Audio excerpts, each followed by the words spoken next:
Hello everyone, स्वागत है आपका ओमेगन्स इंस्टीट्यूट के इस चैनल पे। इस प्लेलिस्ट में आपको क्लास 8, 9 और 10th के क्रैश कोर्स अवेलेबल होंगे। तो इस चैनल को आप, इस प्लेलिस्ट को आप एग्ज़ाम पॉइंट ऑफ व्यू से ही देखेंगे। Thank you.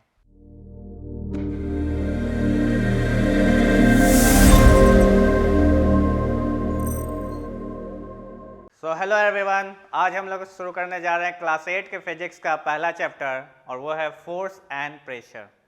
फोर्स का मतलब क्या होता है? फोर्स का मतलब होता है बल। और ये बल एक्चुअल में काम कहाँ पर करता है? देखिए, हम लोगों ने बहुत सारे एग्जांपल्स देखे हुए हैं, जैसे एक गेंद का चलना और उसका रुकना, या कोई गाड़ी का चलना उसका रुक जाना। क्या ये फोर्स पर डिपेंड करता है या फोर्स से हट के कोई चीज़ है जिस पर वो डिपेंड करता है? तो इन्हीं सब टॉपिक्स को हम लोग इस चैप्टर में पढ़ने जा रहे हैं कि एक्चुअल में फोर्स होता क्या है, उसका काम कहाँ पर है, उसके टाइप्स कितने हैं और फोर्स से और क्या क्या पैदा हो सकता है। तो इस चैप्टर में हम लोग फोर्स यानी कि दबाव, माफ कीजिएगा, फोर्स यानी कि बल और प्रेशर यानी कि दबाव, इसके बारे में हम लोग पढ़ने जा रहे हैं। तो हम लोग शुरुआत करते हैं फोर्स से। देखिए, अगर आप एनसीईआरटी बुक में देखेंगे, क्योंकि हम लोग एनसीईआरटी बुक का ही रेफरेंस ले रहे हैं, तो उसमें आपको कुछ चीजें दिए गई हैं कि आपको लिखा हुआ है, you know that a moving object like a ball rolling on the ground slows down, does it happens due to force? या ये फोर्स के बियॉन्ड भी कोई एक चीज है जिसके कारण काम करता है? तो आप बोलोगे कि नहीं सर, अगर कोई बॉल है वो जाते जाते रुक जा रहा है, यानी कि उसका स्पीड या वेलोसिटी कम हो गया और इस कारण वो रुक गया। ठीक है, मैं मानता हूं आपके बात को कि बॉल अगर रोलिंग किया नॉर्मली तो वो जाकर एक पॉइंट पर रुक गया, लेकिन आपने जब क्रिकेट देखा है, क्या वहां पर एक बॉलर जब बॉलिंग किया और उसके बाद बैट्समैन ने उस बॉल को मारा, उसमें चेंजमेंट हुआ, डायरेक्शन चेंज हुआ? ऐसा तो नहीं है कि जिस डायरेक्शन में बॉलर ने बॉल फेंका उसी डायरेक्शन में बैट्समैन ने गेंद को मारा है, नहीं, वो दोनों ही अलग है। तो यहाँ पर चेंजमेंट जो है, क्या ये फोर्स का काम है? हाँ, ये फोर्स का काम है। तो इन्हीं चीजों को अभी हम लोग बारीकी से पढ़ेंगे। आपको ये पता है कि ये एग्जाम पॉइंट ऑफ व्यू से ही चल रहा है, क्रैश कोर्स के जैसा है, तो हम लोग छोटे और कम समय में इसको खत्म करने का प्रयास करेंगे। So force, what do you mean by force? Force अगर साइंस या टेक्निकल वर्ड्स में कहा जाए तो a push or pull of an object, a push or pull of an object is known as force. आपको यहाँ पे देखा हुआ लिखा हुआ दिख रहा है, force, a push or pull. Push का मतलब होता है ढकेलना और पुल का मतलब होता है खींचना। तो या तो किसी इंसान को, किसी ऑब्जेक्ट को, किसी बॉडी को हम लोग पुश कर रहे हैं, ढकेल रहे हैं, या उसको खींच रहे हैं, तो ये आ जाता है टर्मिनोलॉजी में कि ये एक फोर्स आपने लगाया है। अब आप ध्यान दीजिए कि आपने कहां कहां पुश और पुल किया है। केवल दरवाजे पर मत ध्यान दीजिए कि दरवाजा को खोला, बंद किया, केवल उसके पुश और पुल पे नहीं। हम लोग बहुत सारे एक्टिविटीज करते हैं, जैसे मेरे सामने ये बोतल रखा हुआ है, मैंने बोतल उठाया, मैंने बोतल को अपनी तरफ खींचा, तो ये क्या हो गया? ये एक पुल हो गया। ठीक है, मैं बोतल को दूसरे तरफ ढकेल दूं तो ये क्या हो गया? पुश हो गया। क्या पुल और पुश में कोई लिमिटेशन है? बिल्कुल है। मैं, ये पेन है, पेन खींच सकता हूं, ढकेल सकता हूं। क्या मैं एक दीवार को ढकेल सकता हूं? नहीं ढकेल सकता हूं। तो क्या वो फोर्स हुआ या नहीं हुआ? क्या वो फोर्स कहलाएगा? क्या आप फोर्स लगा रहे थे? वहां पर फोर्स नहीं कहलाएगा, क्योंकि फोर्स में क्या है, फोर्स का एक फंडा है कि उसको मैग्नीट्यूड भी चाहिए और उसको डायरेक्शन भी चाहिए। अगर मैग्नीट्यूड और डायरेक्शन दोनों ना हो तो फोर्स नहीं कहलाएगा। ठीक है, क्लियर है? मैग्नीट्यूड, मैग्नीट्यूड मतलब आप कह सकते हो कितना उसने काम किया, कितना उसने फोर्स लगाया। मान लीजिए मैंने एक इंसान है या एक कोई साइकिल है जिसको मैंने ढकेला और वो 2 मीटर 3 मीटर आगे गया, तो मेरा फोर्स तो मिल गया। ठीक है कि वहां से मैं कुछ फोर्स निकाल सकता हूं, उसका अपना एक ऐसा यूनिट वगैरह है। लेकिन ये तभी काम कर पाएगा जब मैं जिस डायरेक्शन में काम कर रहा हूं उस डायरेक्शन में काम हो पाए। सपोज मैं, एक वॉल है, जैसे ये तो वॉल नहीं है, पर अगर मैं इसको ढकेलूं और ये नहीं ढकलाया तो यहाँ पे फोर्स नहीं लगा, क्योंकि फोर्स को क्या चाहिए, magnitude as well as direction. तो इसके आप कुछ एग्जांपल्स देख सकते हैं, आपको यहाँ पे लिखा हुआ है action like picking, opening, shutting, kicking, hitting, lifting, pushing, pulling, ये सारे चीजें हमारे फोर्स में आ जाती हैं। फोर्स का ये एग्जाम्पल होता है। अगर इसके आगे हम लोग बढ़ें तो एक क्वेश्चन आता है, देखिए आप एग्जाम्पल देख सकते हैं कि एक गोलकीपर है जो बॉल को पकड़ रहा है, या क्रिकेटर हैं या हॉकी वाले बंदे हैं, वो बॉल को लेकर खेल रहे हैं, वो बॉल को ऐसे लेकर जा रहे हैं, क्या ये फोर्स लग रहा है? हाँ फोर्स लग रहा था, वो ऐसे ऐसे डायरेक्शन में जा रहा है, या सीधा भी डायरेक्शन, किसी भी डायरेक्शन में जाना, ऐसा नहीं कि मैं जिगजैग का ही बात कर रहा हूं, आप स्ट्रेट लाइन, रेक्टिलिनियर लाइन पे जाइए तो भी वहां पर फोर्स लग रहा है। ठीक है, यहां पे अभी एक सवाल आता है, क्या फोर्स लगाने के लिए हमेशा हमारा कांटेक्ट में रहना जरूरी है, या बिना कांटेक्ट में रहे भी हमारा फोर्स लग सकता है? तो आपको यहां पर एक टॉपिक दिखेगा एनसीईआरटी में लिखा हुआ, forces are due to an interaction. यहां पर आपको कंफ्यूज नहीं करना है कि केवल फोर्स इंटरेक्शन के कारण ही लगेगा, ये एक्चुअल में ये टॉपिक ये बताना चाह रहा है कि कौन कौन सा फोर्स है जहां पर इंटरेक्शन यानी कि एक दूसरे लोगों के साथ मिलने या एक दूसरे बॉडी के कांटेक्ट में आने से फोर्स लगता है। ये टॉपिक ये नहीं बता रहा है कि फोर्स केवल इंटरेक्शन के कारण होता है, नहीं, ये गलत चीज है। फोर्सेस दो टाइप के होते हैं, एक होते हैं जो कांटेक्ट फोर्स जो कि इंटरेक्शन के कारण ही हो पाएगा, और एक फोर्स होता है नॉन कांटेक्ट फोर्स जिसको एक बॉडी में को दूसरे बॉडी से टच करने का कोई जरूरत नहीं है, उसके बिना भी फोर्स लग सकता है। ठीक है, तो हम लोग आते हैं फोर्सेस जो इंटरेक्शन के कारण होते हैं और जो बिना इंटरेक्शन के कारण होते हैं, वो कौन कौन से होते हैं। पहले यहाँ पे एग्जांपल आप देख लीजिए, जो एग्जांपल यहाँ पे बताना चाह रहा है वो बहुत ही बढ़िया एग्जांपल है। यहाँ पर दिखा रहा है कि एक कार है, कार में एक इंसान बैठा हुआ है, एक इंसान पीछे में खड़ा है, और ये अगर चाहे तो क्या ये कार को पुश कर सकता है? नहीं, क्यों? क्योंकि इसका वेट और इसका वेट, कार का वेट ज्यादा होता है और इंसान का वेट कम होता है। आप कभी भी देखिएगा कहीं पे भी कार जहां पर रुक जाती है तो वहां 3-4 लोगों को एक साथ लग के ही आगे ढकेलना होता है, और फिर भी मान लो कि कोई बहुत बड़ा पावरफुल इंसान हो, बहुत ताकतवर, तो वो पुश कर देगा। लेकिन अगर बोलो कि पुल करने, तो क्या वो कार को अपने तरफ खींच पाएगा? नहीं खींच पाएगा, सवाल ही नहीं है कि खींच पाए। इतना भी पावरफुल बंदा आज तक जन्म नहीं लिया है कि कार को, हाँ वो टेक्निक है कि अब नीचे से पकड़ के, या मैं अगर बोलूं कि साइड से पकड़ के, जैसे साइड से पकड़ के मैं पुश करना चाह रहा हूं, क्या साइड से मैं पकड़ के पुल कर सकता हूं? नहीं, ऐसा हो ही नहीं सकता है। तो ये पहला एग्जाम्पल था। दूसरे एग्जाम्पल में आपको दिख रहा है कि दो लड़कियां हैं जो आपस में खेल रही हैं, ये खेल रही हैं, और यहाँ पर क्या पुशिंग हो रहा है, पुलिंग हो रहा है, यहाँ पर क्या चीज हो रहा है? आपने ये खेल खेला हुआ बचपन में, बहुत सारे बच्चों ने खेला हुआ है। यहाँ पर हो क्या रहा है, दो बच्चियां हैं, दो बच्चियां आपस में सर्कल बनाकर खेल रही हैं। आप हमेशा ध्यान दीजिए कि ये जब भी मुड़ेंगे तो आपस में रोलिंग करेंगे, इनमें रोलिंग फोर्स लग रहा है। लेकिन ऐसा कभी नहीं होता है कि घूमते घूमते मैं एक दूसरे को खींच ली और दूसरे जाके गिर गई, नहीं, ऐसा कुछ नहीं होता है। ये रोलिंग फ्रिक्शन का काम चल रहा है, जो फ्रिक्शन अभी हम लोग आगे पढ़ने वाले हैं। यहां पर आपको यह समझना है कि क्या पुश और पुल हुए बिना भी काम हो सकता है? हाँ, हो सकता है।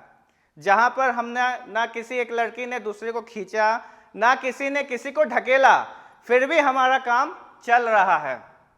तो आते हैं टाइप्स ऑफ फोर्सेस में। टाइप्स ऑफ फोर्सेस हमारे दो तरह के फोर्सेस होते हैं, एक होता है कांटेक्ट फोर्स, एक होता है non contact force. Contact force वो फोर्स होता है जिसमें एक बॉडी को दूसरे बॉडी में अटैच रहना ही रहना है, बिना रहे वो नहीं फोर्स लग पाएगा। तो जैसे कि, अच्छा उससे पहले हमारा टॉपिक्स दिया हुआ है effects of force. Effects of force क्या होता है? मतलब किसी ने किसी को फोर्स लगाया, तो फोर्स लगाने के कारण उसमें क्या क्या चेंजमेंट आ सकता है। आप देख सकते हैं, जैसे मान लीजिए मेरे पास बैलून है, ये मेरे पास बैलून है। अब मैं अगर चाहूं तो इसके साथ क्या क्या फोर्स लगाकर किया जा सकता है। देखिए मैं अगर इसमें ज़्यादा फोर्स लगाऊंगा तो ये फूट जाएगा, ठीक है। इसका मैं शेप चेंज कर दूंगा, इसका साइज चेंज कर दूंगा, लेकिन क्या ये मैं किसी तरह से भी इस पर दबाव डालूं, कोई भी बल लगाऊं, तो क्या इसका कलर चेंज होगा? क्या व्हाइट बैलून ब्लू हो सकता है क्या? नहीं, नहीं हो सकता है। क्यों? क्योंकि फोर्स का प्रॉपर्टी फिजिकल है, फोर्स का प्रॉपर्टी केमिकल नहीं है। केमिकल जब होता है, कोई भी रिएक्शन केमिकली हो तो वो कलर चेंज करेगा, लेकिन ये फिजिकल प्रॉपर्टी है, तो यहाँ पे कोई भी चेंजमेंट कलर के रिगार्डिंग नहीं होगा। आप बैलून को, गोल बैलून को आप देखिए दबाव में डाल रहा हूं, क्या ये ब्लू हुआ, लाल हुआ? नहीं, ये व्हाइट का व्हाइट ही रहा, बट इसका शेप और साइज चेंज हो गया। तो आप एक चीज समझ सकते हैं कि force can change the shape and size of an object. इसी तरीके से अगर मान लीजिए मैं साइकिल चला रहा हूं, साइकिल चलाते चलाते कहीं भीड़ आ गई, मैंने ब्रेक लगा दिया। ब्रेक लगाने से क्या हुआ? मेरे साइकिल का जो स्पीड है वो कम हो गया। सो force can change the speed of an object. तो क्या समझ में आया कि force can change the shape of an object, force can change the size of an object. यहां पर आपको दो तीन एक्टिविटी के द्वारा पता चल रहा है, क्या लिखा हुआ है? फोर्स में make an object move from rest.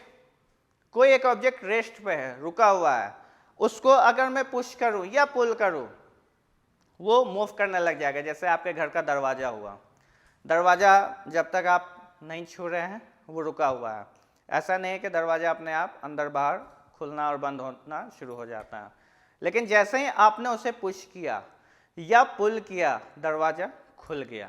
तो force can make an object move from rest. और इसी तरीके से इसका उल्टा भी होगा, force can make an object rest from motion. कोई ऑब्जेक्ट चल रहा है, जैसे आप गाड़ी चला रहे हो, आपने ब्रेक दबाया, जैसे ही आपने ब्रेक लगाया आपने फोर्स लगाया, और फोर्स लगाने से वो गाड़ी रुक गया। Force can change the speed of an object. अभी जैसे बात हुई कि साइकिल चल रही है, कोई गाड़ी चल रहा है 40 की स्पीड पे, 20 की स्पीड पे, भीड़ वाला इलाका आ गया, ट्रैफिक जैम है, आपने ब्रेक लगा दिया। ब्रेक लगाने के साथ क्या हुआ? आपने एक फोर्स लगाया, उसका स्पीड चेंज हो गया। अब यहीं पे मान लीजिए मैं NH पे पहुंच जाऊं, या कोई ऐसा खाली रास्ता जहां पे दूर दूर तक कोई नहीं है, तो क्या मैं 20 के स्पीड पे चलाऊंगा या 40 पे ही रहूंगा? नहीं, मैं कांस्टेंट नहीं रहूंगा। खाली रोड मिला, मैं अपने मैक्सिमम कैपेबिलिटी पे गाड़ी चलाऊंगा, और वहां पे मैं जैसे ही एक्सीलेटर लूंगा, एक्सीलेटर यानी कि फोर्स लगाऊंगा, मेरा गाड़ी आगे जाएगा। सो force can change the speed of an object, force can change the direction of an object. आपने क्रिकेट खेला है, आपने फुटबॉल खेला है, जब भी एक बॉलर बॉलिंग करता है तो उसी डायरेक्शन में बैट्समैन बॉल को नहीं मार रहा है, बैट्समैन किसी भी डायरेक्शन में मार सकता है, और वो क्या कर रहा है? फोर्स लगा रहा है। बॉल आया, उसने फोर्स लगाया, बॉल दूसरी तरफ, डायरेक्शन चेंज, आपको चेक करना, direction change. So force can change the direction of an object, it may bring about a change in the shape of an object. अभी मैंने दिखाया बैलून के साथ कि इसमें क्या हो रहा है? शेप भी चेंज हो रहा है। फोर्स में कॉज सम और ऑल ऑफ दिस इफेक्ट्स। अच्छा, एक चीज याद रखना है कि हर जगह पर सारे चेंज हो पाए ऐसा जरूरी नहीं है। जैसे मैं फिर से एग्जांपल लेता हूं, मेरे पास बैलून है, मैंने शेप चेंज किया, साइज चेंज किया, इसका स्पीड चेंज हुआ क्या? नहीं, क्योंकि ये तब भी ऐसा रुका था, अभी भी रुका हुआ। क्या इसका डायरेक्शन चेंज हुआ? ये ऐसा है, मैंने दबाते के साथ इधर चला गया या इधर चला गया? नहीं, ये बैलून मैं पुश कर रहा हूं और ये ऐसा का ऐसा ही है, केवल इसका क्या चेंज हुआ? Shape and size. तो हम लोग ये कह सकते हैं कि मेरे फोर्स लगाने के कारण शेप चेंज होता है, साइज चेंज होता है, स्पीड चेंज होता है, डायरेक्शन चेंज होता है, लेकिन वो हर बार नहीं होता, वो कभी कभी कुछ कुछ ही चेंज होता है।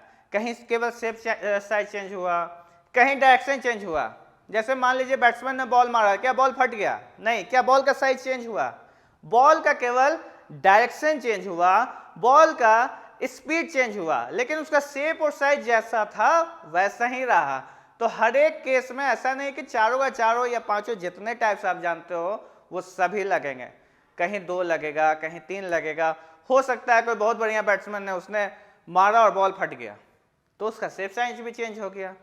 ठीक है, तो सभी भी लग सकते हैं। फिर मैं जैसा पहले ही बात कर रहा था, पर मेरे ध्यान से वो इफेक्ट ऑफ फोर्स छूट गया था। तो फोर्स दो तरह के होते हैं, पहला होता है कॉन्टैक्ट फोर्स, दूसरा होता है non contact force. Contact force वो फोर्स होता है जहां पर आपको दो बॉडी है जो फोर्स लगा रहा है और जिस पे लग रहा है, उन दोनों को आपस में रहना होगा। ठीक है, तो कॉन्टैक्ट फोर्स में पहला एग्जांपल होता है मस्कुलर फोर्स। और मस्कुलर हम लोग वर्ड से समझ में आ रहा है कि इसमें आपके मसल्स का काम होना है। आप कितना किसी ऑब्जेक्ट को पुश कर सकते हो, कितना पुल कर सकते हो, कितना लिफ्ट कर सकते हो, उठा सकते हो। जैसे मैंने ये पेन को पकड़ रखा है, मैं ये फोर्स लगा रहा हूं, अगर मैं छोड़ दूं तो ये क्या होगा, पेन तुरंत नीचे गिर जाएगा, और वो भी एक फोर्स है जो हम लोग आगे पढ़ेंगे। सो इसको मैंने एक लिफ्ट किया हुआ, ऊपर रखा हुआ है, ये हमारा एक मस्कुलर फोर्स है, क्योंकि ये मेरे मसल्स पर डिपेंडेंट है कि ये कितने देर और कितना ऊंचा रह पाएगा। ये हो सकता है कि कोई छोटा बच्चा है, छोटा बच्चा मान लीजिए 2 साल 3 साल का बच्चा है, और मेरी हाइट, दोनों में चेंजमेंट है। मैं इस हाइट पर रखा हुआ हूँ जो कि मैक्सिमम मुझे लगता है कि 5 फीट हाइट होगी ज़मीन से, और छोटा बच्चा जो होगा वो अपने नॉर्मल हाइट 2 फीट पर रखेगा। उसको अगर बोला जाए कि आप 5 फीट के हाइट पे पेन को रखो, तो उसके लिए तो कुछ ऐसा हो जाएगा कि आपको पेन को ऐसा रखना है, और वो ज़्यादा देर लिफ्ट नहीं कर पाएगा, पर फिर भी वो कुछ तो लिफ्ट करेगा। और इसको ही हम लोग मस्कुलर फोर्स कहते हैं कि आप फोर्स लगाओ, लेकिन फोर्स लगाने के क्रम में आपके मसल्स का यूज होना चाहिए। So that force is known as muscular force. बहुत सारे घर में जैसे पानी की कमी होती है, तो लोग क्या करते हैं कि बगल के घर से या पास के नदी, कोई कुआं, वहाँ से पानी लेके आते हैं बाल्टी में। सो ये भी हमारा एक मस्कुलर फोर्स है। तो anything which requires our muscles, ऐसा कोई भी फोर्स जहां पर आपका मसल्स से काम हो रहा है, तो उसको हम लोग क्या कहेंगे, यस, मस्कुलर फोर्स। सेकंड होता है फ्रिक्शन। फ्रिक्शन हमारा हालांकि एक चैप्टर भी है, इसके बाद आने वाला है, लेकिन मैं बहुत कम समय में फ्रिक्शन के बारे में बताता हूं कि एक्चुअल में फ्रिक्शन होता क्या है। फ्रिक्शन के बारे में आप ये समझिए कि इट इज अ फोर्स, ठीक है, it is a force which opposes the motion of an object. It is a force which opposes the motion of an object. मतलब आप चल रहे हो, आप किसी डायरेक्शन पे जा रहे हो, और वहां पर कोई फोर्स लग रहा है उसके विपरीत डायरेक्शन में। आप ऐसे गए और वहां पे कोई ऑब्जेक्ट आपको रोक रहा है, दैट इज फ्रिक्शन। फ्रिक्शन आपके हर एक जगह पे, जैसे मैं एक एग्जांपल बताऊं आपको ज्यादा क्लियर होगा। सपोज जैसे हम लोग खेलते हैं, आपने आज तक क्रिकेट देखा है मैदानों में, या फुटबॉल देखा है मैदानों में? कभी आपने क्रिकेट देखा है टाइल्स के जमीन पे पूरा टाइल्स बिछा हुआ और उस पर क्रिकेट खेल रहे हो?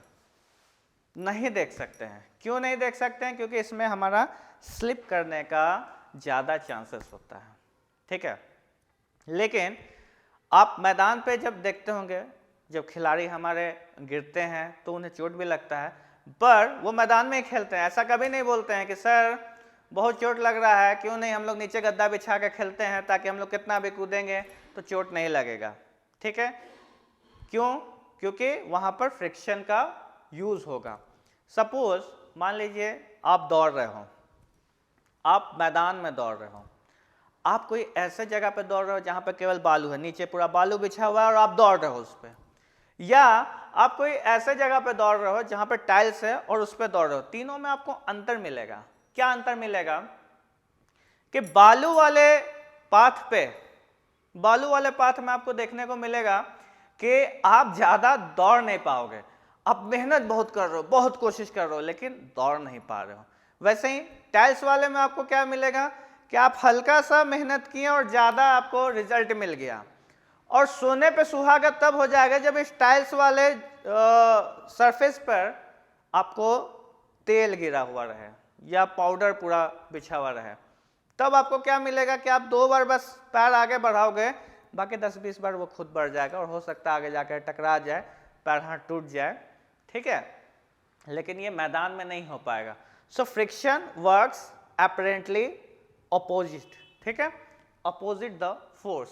आप कहाँ कैसा मोशन लगाएंगे उस हिसाब से फ्रिक्शन लगेगा। यहाँ पे समझिए कि टाइल्स वाले सरफेस में जब आप आसानी से बहुत दूर तक दौड़ पाए, यानी कि वहां पे फ्रिक्शन जो था वो कम था। मैदान वाले में फ्रिक्शन नॉर्मल था और बालू वाले में फ्रिक्शन बहुत अधिक था, इसके कारण आपको ज्यादा मेहनत करना पड़ा। अब सवाल ये आता है, हालांकि इसका मैं दूसरा पार्ट बनाऊंगा फ्रिक्शन चैप्टर से, फिर भी थोड़ा बहुत इसमें ले लेता हूं। क्या फ्रिक्शन उपयोगी है या नहीं? तो बहुत उपयोगी है। फ्रिक्शन ज्यादा होना चाहिए? नहीं, तो फ्रिक्शन को एक मिनिमम होना चाहिए। ऐसा नहीं है कि ज्यादा फ्रिक्शन लगा देने से हमें फायदा है। अब मान लो कि आपका पूरा सरफेस बालू का ही रहे, कैसे आप गाड़ी चलाओगे? आप कैसे दौड़ पाओगे? आप चल कैसे पाओगे? बहुत मेहनत लगेगा। सो फ्रिक्शन होना चाहिए, पर वो नॉर्मल होना चाहिए। इसके बारे में डिटेल्स हम लोग नेक्स्ट चैप्टर में है और आसानी से उसको अच्छे से किया जाएगा। तो ये हमारा दो था क्या, कांटेक्ट फोर्स। इसके बाद हमारे पास आता है नॉन कांटेक्ट फोर्स, और जिसमें पहला टॉपिक है मैग्नेटिक फोर्स। मैग्नेटिक फोर्स आपको पता है कि मैग्नेट्स के द्वारा लगाया जाता है। मैग्नेट आपने पढ़ रखा है पहले के चैप्टरों में। जैसे आपको पता होगा कि मैग्नेट में नॉर्थ पोल साउथ पोल होता है, मैग्नेट में मैग्नेटिक लाइंस होते हैं जो नॉर्थ टू साउथ जाते हैं, ये कहीं मीट नहीं करते हैं, ये सब प्रॉपर्टीज वगैरह है। सो मैग्नेट का एक्चुअल में काम क्या है? आप मैग्नेट को किसी भी मेटल के पास रखो, मैग्नेट क्या करेगा? मेटल को अट्रैक्ट कर लेगा खुद के पास। या मैग्नेट को मैग्नेट के पास रखो, दो चीज हो सकता है, या तो अट्रैक्शन या तो रिपल्शन, यानी कि दोनों मैग्नेट आपस में आ सकता है या आपस से जुदा हो सकता है, दूर जा सकता है। लेकिन इसमें एक चीज जानने वाली चीज है कि आप दोनों मैग्नेट्स को टच करने की जरूरत नहीं है अट्रैक्शन के लिए। आप थोड़ा सा गैप रखोगे वो चिपक जाएगा। आप मैग्नेट और मेटल थोड़ा सा दूरी पर रखोगे वो क्या होगा? चिपक जाएगा। सो आपको टच करने की जरूरत नहीं है, इसीलिए हम लोग क्या कहते हैं, ये एक नॉन कांटेक्ट फोर्स है। और इसी का दूसरा वे है कि इलेक्ट्रोस्टैटिक फोर्स। इलेक्ट्रोस्टैटिक फोर्स बचपन में बच्चे ने किया, हर बच्चे ने बचपन में किया है वो वाला गेम। आओ एक जादू दिखाते हैं, और क्या करेंगे?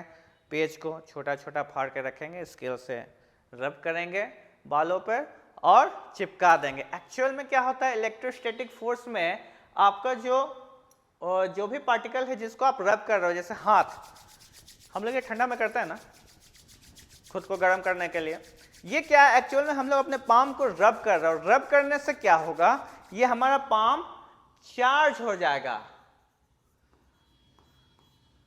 अब ये चार्ज कितना होता है ये आपके स्पीड पर निर्भर करता है कि आपने उसे कितना रब किया है। आप कम रब करोगे कम चार्ज होगा। इसीलिए आप हमेशा देखो कि वो वाला जब भी जादू दिखाते थे तो हम लोग क्या करते थे? पेजेस के छोटे छोटे टुकड़े करते थे। क्या कभी किसी ने जादू में दिखाया कि आओ मैं पूरा पेज चिपका दूंगा, और स्केल से लिया और पूरा पेज चिपका दिया? नहीं कर सकते हैं। क्यों नहीं कर सकते हैं? क्योंकि आप उतना चार्ज नहीं दे सकते हैं कि वो पेज को अट्रैक्ट कर ले। आप उतना ही चार्ज दे सकते हैं जिसमें वो पेज के पीसेस को अट्रैक्ट करें। क्लियर है? तो आप जितना चार्ज देंगे उतना ही बड़ा या छोटा ऑब्जेक्ट आपसे अट्रैक्ट होगा। जैसे आपने सुना होगा कि ट्रेन के आसपास जब ट्रेन मूव करती है तो उसके आसपास नहीं रहना चाहिए। क्यों? क्योंकि ट्रेन ना चार्ज रहता है, वो आपको अट्रैक्ट कर लेगा।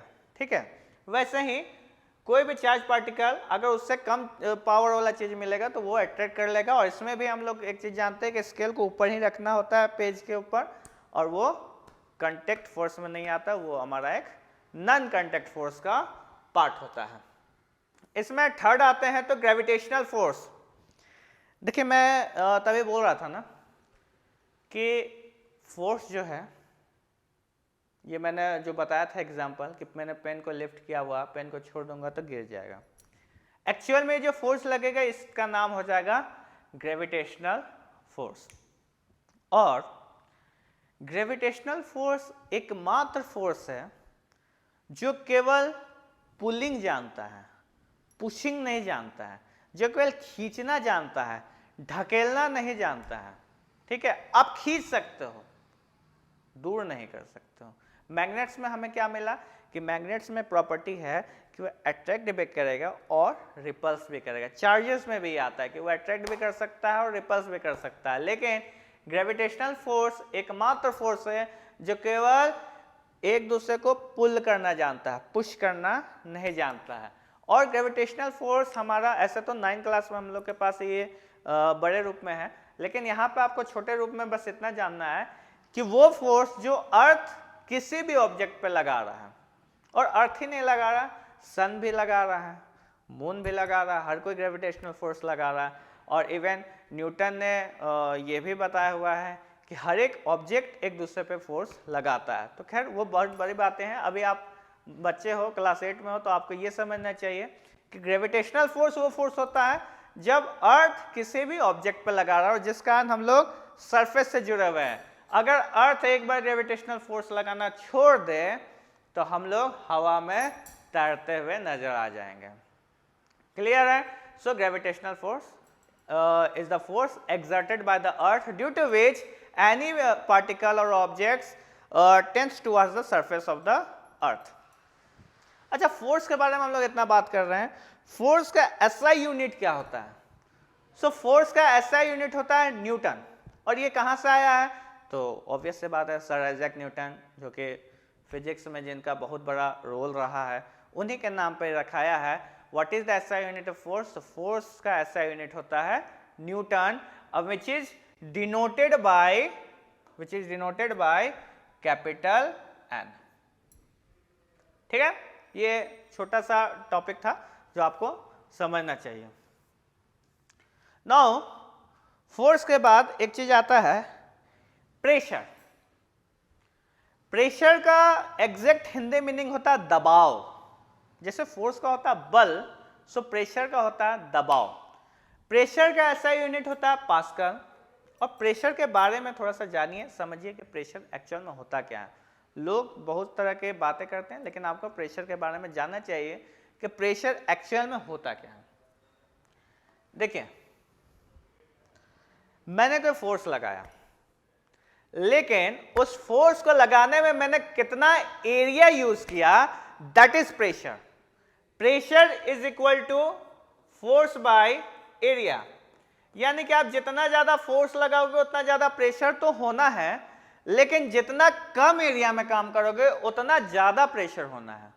आप एरिया बढ़ा दोगे, आपका प्रेशर कम हो जाएगा। इसका बहुत बढ़िया एग्जांपल मैं बताता हूं कि हम लोग क्या करते हैं।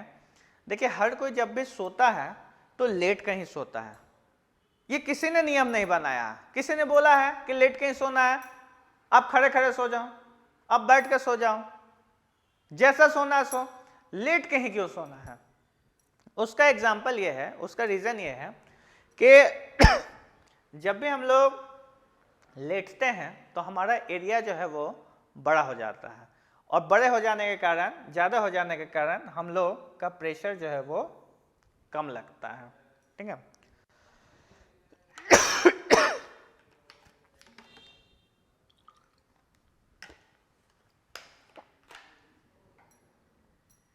ठीक है। तो जब हमारा एरिया बड़ा हो जाता है तो प्रेशर वहां पर कम लगता है।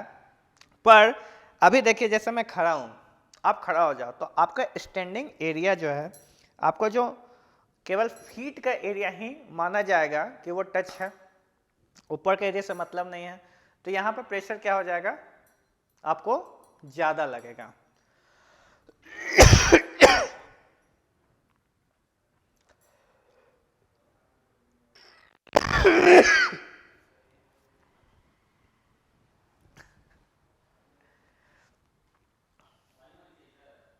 नहीं,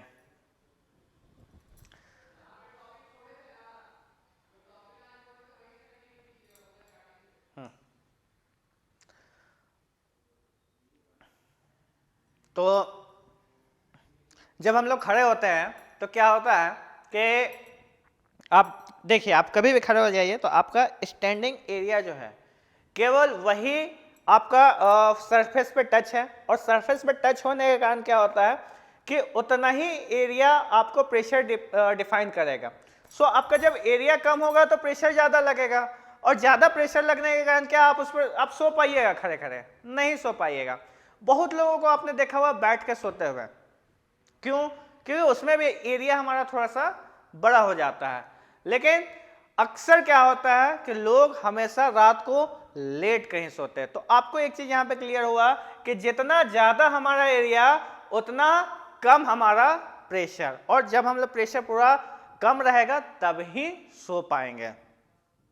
अब इसका और भी बहुत सारे एग्जाम्पल है। जैसे आप बच्चे हो, आप देखिए कि आपके स्कूल बैग में जो आपका स्ट्रिप है वो मोटा मोटा दिया रहता है। क्यों? क्योंकि उसका एरिया जितना बड़ा होगा आपको प्रेशर उतना कम लगेगा। बहुत सही। सो प्रेशर का काम क्या है? Pressure equal to force upon area. So pressure अगर आपको निकालना है तो आपको चेक करना पड़ेगा कि आपके पास फोर्स कितना है और आपके पास एरिया कितना है। ठीक है? ऐसा यूनिट ऑफ प्रेशर हमारा पास्कल हो जाएगा, डिनोटेड बाय पीए। फोर्स का ऐसा यूनिट होता है न्यूटन, और एरिया का मीटर स्क्वायर। सो आप कह सकते हैं कि pascal is equal to newton per metre square. ये हमारा फॉर्मूला होता है। प्रेशर क्या सॉलिड्स में लगता है, लिक्विड्स और गैसेस में लगता है या नहीं लगता? एक्चुअली मैं इसलिए ऐसा, क्योंकि प्रेशर हम लोग कुकर जो हम लोग देखते हैं उसमें गैसेस का काम होता है। ठीक है?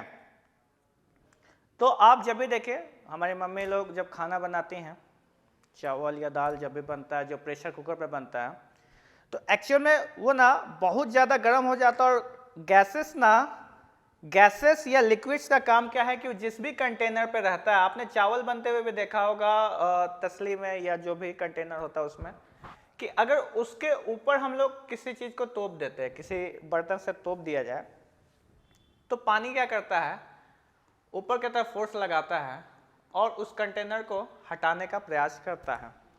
लेकिन गैसेस में क्या होता है कि गैसेस के पास बहुत ज़्यादा पावर है, तो अगर सीटी नहीं लगेगा प्रेशर कुकर में तो प्रेशर कुकर फट जाएगा।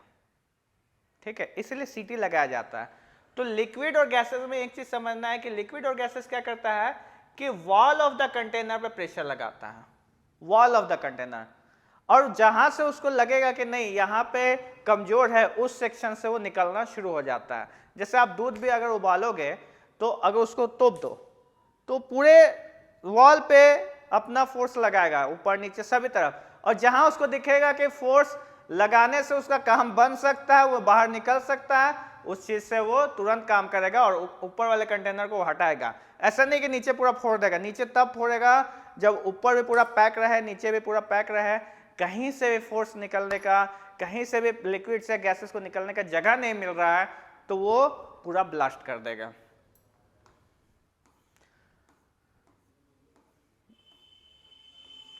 जैसे हम लोगों ने बैलून भी हम लोग फुलाते हैं, वो भी हमारा एक प्रेशर है। एटमॉस्फेरिक प्रेशर, इसको हिंदी में कहते हैं एटीपी।